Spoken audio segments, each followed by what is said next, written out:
Sì, stamattina abbiamo ricevuto una telefonata d'emergenza per un intervento di recupero di 5 gatti adulti, almeno questo è quello che ci avevano riferito in fase di richiesta di intervento, e confermo che sono 5 gatti adulti, tutti domestici, tenuti all'interno di un'abitazione. Si ipotizza anche costantemente chiusi all'interno di un solo vano della cucina, e sono stati recuperati in modo relativamente semplice perché sono buoni e tranquilli, anche se un po' impauriti.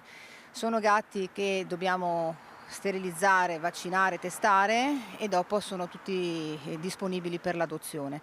Chiaramente cercheremo di raccogliere delle informazioni riguardo a chi va più d'accordo con chi, per sapere se promuovere delle adozioni singole o di coppia, o magari per un miracolo anche 3 gatti assieme, non si sa.